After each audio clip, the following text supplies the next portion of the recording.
Hello and welcome. I am BA from the Wheels in the Sky site, and this is W.D. Gann Methodology, Series 1, Part 4, called Bayer, or more precisely, George Bayer. And a lot of people that have heard of W.D. Gann have not heard of George Bayer, and that's why I thought that it would be most important to have a little synopsis of him within the series.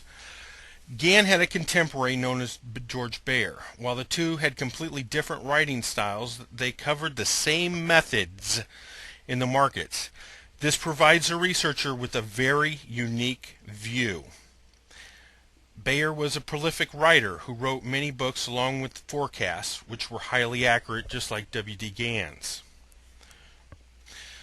We at Wheels in the Sky, we have all of the publicly available Bayer material that I am aware of.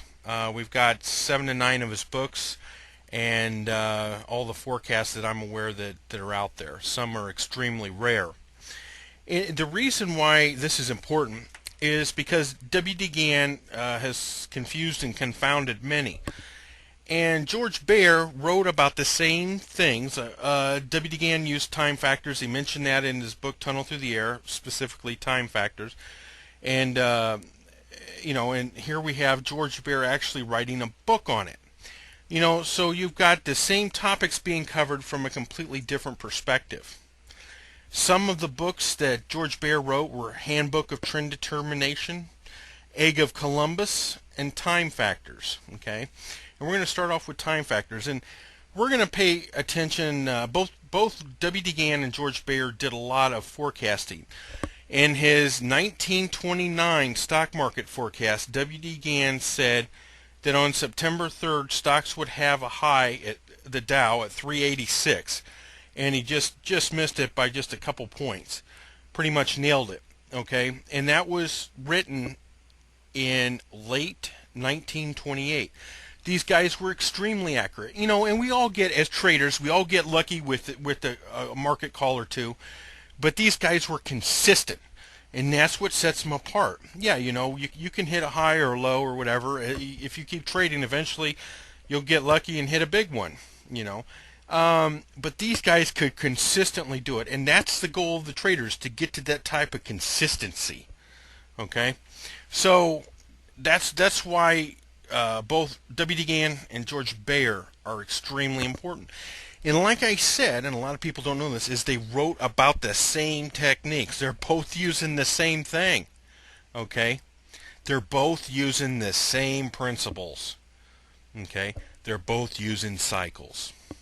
We're going to go to this PDF is the Wheels in the Sky version of it, and it's free and accessible to all of our members. We're going to go to page 49 of it.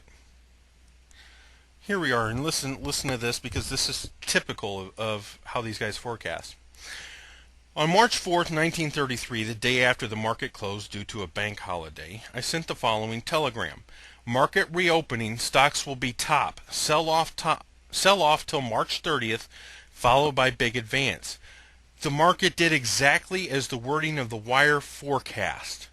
When the market reopened on March 15, 1933, stocks opened with gaps upward.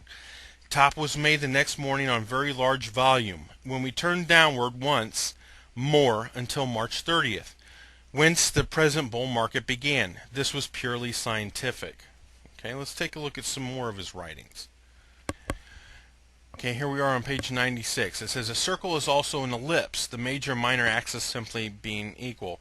Therefore, in our present method, we consider the planet's ellipses being circles. The circle contains 360 degrees as commonly used. Dividing the circle in 4 equal parts or quadrants, we find each one must be 90 degrees in length. The first one extends from 0 to 90 degrees. The second one from 90 to 180 degrees. The third one from 180 to 270 degrees. And the fourth from 270 to 360. A value which again equals 0. Now we talked about in series 3, series 1 part 3, in the Gann charts I showed you how he was dividing the year. He had it 13 marked, he had 26 marked. Those are 1/4 and 1/2 points of the year. Okay, and here again George Bayer's essentially doing the same thing. He's dividing the circle. We've talked at length about that actually. Here we are on page 103 of the WITS PDF here.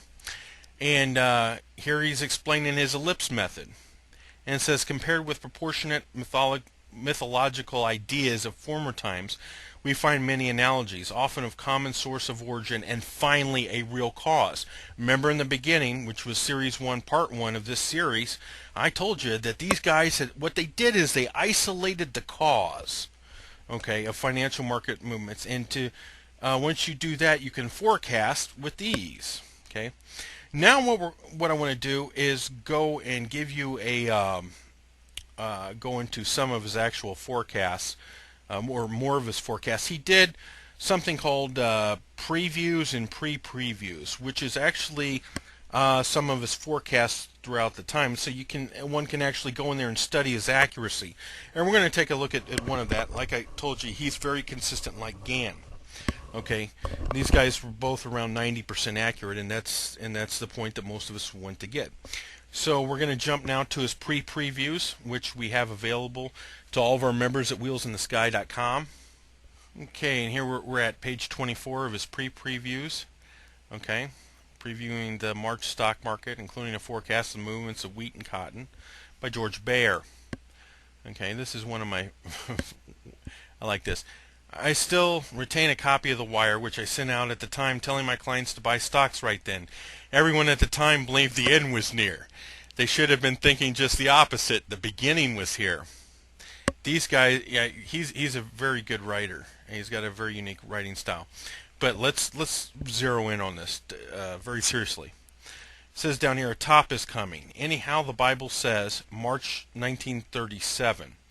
Specifically between March 9 and March 24 will be the market top for a long time to come. Okay? A long time to come. Well, how did he do? Okay, let's write this down. March 1937, and he says specifically between March 9 and 24 will be a market top for a long time to come. Let's see this, you know. And like I said, this was written it doesn't give the date, but it was written before that time. Okay, let's look at the market and see how he did. This is the top he was referring to. The top was March 11, 1937. He said that it was a top for a long while to come. That's what he said. Not only did he call it, he knew it was the top. I mean, look at this. This is over here. You're in the 1944 time period. 1945, you know, over in this area. So, I mean, not only did he nail it, he knew the market structure that came after it. That's the only way you can call a high. So as you can see, and I could go on and on and on, but my job here is to just present you with enough to get you started. Okay, you can go in, you can go and check his forecast just like I showed you here, and to see how accurate he was. Okay, and that's important because most people, you know, traders, they could probably hit that point by getting lucky. They could say, okay, a top's there, you know, in early March, whatever, and hit that point. That's fine. But could they say that that top was going to be the top for a long time to come? Very, very few. And the ones that are continuously successful are the ones that study W.D. Gann and George Baer.